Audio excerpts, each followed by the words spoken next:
The adventures of Milo and Murphy continue here at 10 o'clock. We've got friend of the show, Lauren Kostick. She'll be back. We've got a cool story about a Newcastle bowler who bowled 3 consecutive perfect games. It's unbelievable. Crazy, isn't it? It's unbelievable. Yeah, you're going to love that story from Dave Calabro.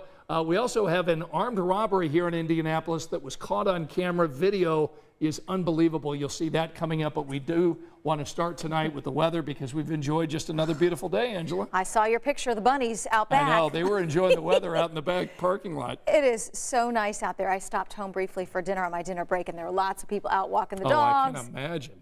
Really, really nice night. Yeah. Made it into the low 80s this afternoon, and we're forecasting 50s again. We had wake-up temperatures this morning in the low to mid 50s. Should be a couple of degrees warmer, but still 59 overnight in Indianapolis, 56 Muncie, 55 Bloomington, and 53 in Richmond. So another comfortable start, although it's going to be a fast warm-up. We'll be close to 80 by noon tomorrow, and then middle and upper 80s for highs on Wednesday.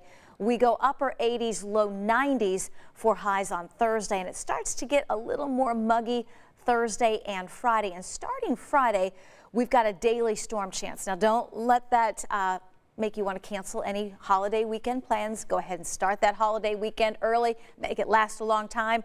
We've got a daily storm chance, but I have a feeling they're going to be few and far between. So as long as you check the radar before outdoor plans, you'll be just fine. We could use the rain. Oh man, my lawn just looks crunchy. Really crunchy. Yeah. Yes. So we need the rain, obviously, for folks that have family picnics planned or other events, fireworks, things like that. Obviously, you don't want it on the holiday, but I think we're going to be able to time the arrival of these storms to work around just about anything you've got planned this weekend. All right. Joyce says beautiful weather today. Joyce was happy. Wes went to Bethel, New York today, where Woodstock was. Yeah, isn't he vacationing on the East Coast? He must be vacationing. So we appreciate the fact that Wes, even when he's on vacation, joins us tonight here at 10 o'clock. Tanya says it was hot and sweaty at work today. No air conditioner. Boss didn't turn it on. Ooh, okay. We need to talk to Tanya's boss. Yep. Maybe there's a reason for it. Maybe the air conditioner doesn't work. Yeah, trying to save money. Well, it was mild outside, so I get that. But Tanya's boss, tomorrow will be too warm. Yeah, for no AC. All right. We do have Tammy Sudat with us tonight, saying good evening, Scott and Angela. We've got another Tammy joining us from Alexandria. Good to have you with us. Fulton is getting excited about his birthday, which is next month. Aww. And Joyce from Versailles. So we've got and Tanya again from Frankfurt. So we got a lot of folks joining us tonight at 10. We'll get back with Angela, talk a little bit more about the rising temperatures across central Indiana as we get ready for the big holiday week. All right, let's go ahead and talk about our big story tonight. Friend of the show, Lauren Kostick, is back, and we'll get to the Milo and Murphy adventures in a moment, but you've got this really serious story about this armed robbery caught on camera. Right, this Indy couple, they posted the video on a Ring, the app, you know, the doorbell cameras. Right. So to Quanda Duffy, she said it was honestly the most terrifying moment of her life, and we want to warn you, this video is graphic. They captured it all on camera, and she said the video basically, it shows this group of 4 guys coming up to her front on her sidewalk there, and her husband was actually outside. They were at a wedding before, so she was sleeping on the couch, he was outside, and you see this group of guys coming up, and we have the video for you. We'll play that. And they had handguns, rifles, bulletproof vests, and they basically ran up on him. He said, "Don't shoot me, don't shoot me." You can hear him saying that, and that's when they took actually his suit jacket and the bag and everything, and next thing you know, they're going to be coming up to the door. So it turns out, according to this family, it turns out the alleged robber that you see on the video right here, that is the son, the husband's son, and the wife's stepson. So, you know, talking to her, she said, it's really difficult because this is family. You know, it's not a stranger doing this. This is family. And here's what she said, the moments when they came inside. I just sat there on that bed and I just prayed. I looked down, I prayed. As soon as I looked up, boom, the shot went off. I'm like, oh my God. Ring in my ear. And I'm like, man, he just shot at me. She tells me that they stole about $5,000 in cash, and they also fired, like she said, a gun at her at the very end. And at the same time, when she was inside, the husband was able to get away and call 911. And that night, police were able to arrest 3 of the suspects in that video. According to the police report, there are 4 more that their investigators are looking for right now. So just really scary moment to think that's family. you know, and Yeah. she said that was like her son. And so just really, really terrifying. Okay. Yeah. Well, we're going to get into that story, and you'll see more of that video tonight on 13 News at 11. And again, you know, Glenn saying that is so sad. You know, Tammy saying this is absolutely frightening. So our viewers who are watching here at 10 o'clock obviously feeling the same way that we do after watching that video. That video is hard to watch. Yeah. We do have better video to watch, and we know that our viewers here at 10 o'clock always enjoy seeing the adventures of Milo and Murphy, Lauren's two pups. Yes, yes. So what are your dogs been up to lately? So the weather, I was gone this weekend, but my boyfriend, he set out the pool and sprinkler for the dogs. So they had a blast in the weather. This is Milo. Once he got all wet in the pool, his birthday's on Thursday, and then yes, so it's coming up, and then Murphy, and then this is what they do all day. They just have a blast. It's a pool party.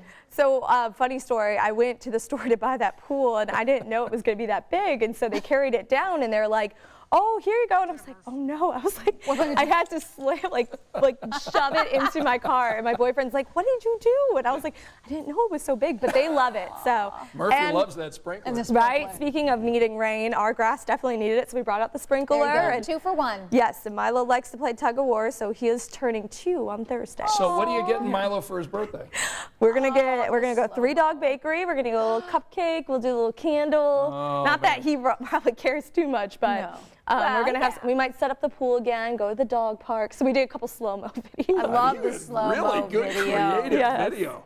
It's all my boyfriend, so he knows the drill. We have to get videos of Milo and Murph. All right, so Thursday, are you working Thursday night? I am. I Okay. am. So come join us because we want to Yes. see Milo's Right. birthday party. We have to see the birthday cupcake. Right. We'll do it in the morning. Yeah, and viewers want to send gifts and cards. Yes. You can do so here at the TV station. And I've heard what's on Milo's birthday list is one of these ball pits. Really? That I had one for Luke and Grace as kids, but I see now people use them for their dogs. That is so cool. So oh my Milo doing gosh. A mini I think ball they would pit. freak out. That is no. awesome.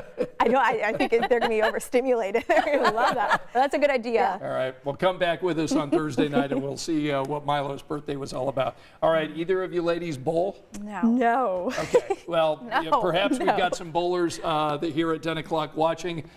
I don't know what your best score has been. I think maybe I bowled maybe a 140, 150, which is not very Sounds good. good. I don't know what. I've never gotten above 100. Okay, so like an ideal no, I'm a score terrible in bowler. bowling Yes. is a 300. Okay, That's oh, a perfect perfect. game. Okay, That's a okay. strike every time you throw, Wow. right? Okay. So there's a Newcastle guy that got 3 of them in one night, and Dave Calabro talked to him. Hi everybody. During the heat of the summer, a lot of people looking for a way to beat the heat. Like bowling alleys are kind of popular right now because they have air conditioning, and the leagues are pretty popular too. In fact, there's a bowler here in Newcastle who had a night that he will never ever forget. Here's why. On most nights, you'll find him lacing up his shoes. Brian Deck started hanging out at this place when he was just 7 years old because his dad loved to bowl. I grew up around it my whole life, and that's what I love. You like the competition? I love the competition, yes. I'm real competitive. Last week, that competitive fire took over. I wasn't feeling the greatest. I wasn't really going to bowl. And then I went to my dad's grave like I always do and kind of sit there and talk to him for about an hour, and it was about 5:45, and I was like, I was wore out from working. I just didn't really feel like bowling. And I just felt that weird, like my dad said, just go bowl, son, do what you do best. Brian showed up after all for his Monday league, and he had several strikes during his warm-up. So right then and there, I was like, it's going to be a pretty good night. And the first game, I had like the first 4 or 5 in a row, and I was like, it's going to be great. He wasn't kidding. He cruised through that first perfect 300 game, and then people started noticing as he went after another. So I up there had the shakes, get up there. nervous? Oh yeah, I was really nervous. I got the 9th frame, do another strike. I was like, well, I got the 10th frame to do, so I went up there and it was like automatic. 3 strikes again. I was like, there ain't no way.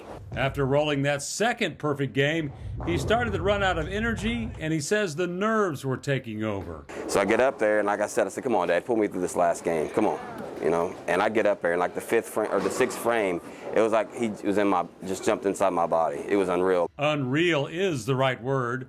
Brian rolled 36 consecutive strikes and became just the 39th person in the world to have 3 consecutive perfect games. He knew his dad would have loved this moment. He would be more happier than I am. That's pretty cool. Because he loved watching this bowl. He loved to come down. He was real competitive as well. He hated to lose. We all did. Well, what a way to carry on his legacy. Like I said, I went to the grave after this happened and told him thank you for everything. It was unbelievable. A special night for Brian Deck and his family as he shattered the house record that stood for 61 years. In Newcastle, I'm Dave Calabro. Brian, That's 36 awesome. consecutive strikes. That's crazy, isn't it? That is wild. That's a great story. Our viewers love that. Yeah. Denise saying congratulations. Candace saying wow. Let's see. Renee says I could probably get a strike if the bumpers are along. There you go. Yes, You guys I'm played with that. the bumper bowling? Yep, Yeah, I'd that's much rather a do fun that. thing. Still do. All right, so if you missed the beginning of our show tonight, Angela's talking about the heat climbing. Yeah, a warmer Wednesday. We were low 80s today. We'll be middle and upper 80s tomorrow, and then we've got close to 90 Thursday, Friday. A daily storm chance Friday through early next week, but no washouts. And as we get closer to the weekend, we'll kind of fine-tune the hour-by-hour timing so you can make your picnic plans All or right. fireworks plans or whatever you've got planned for the I weekend. know, great holiday weekend coming up. Long holiday yeah. weekend Yeah, for it's both gonna be a no lot of fun. rain. All right, well, thank you so much for joining us. Lauren, Angela, and I will be with you tonight on 13 News at 11. We'll see you then. Good night.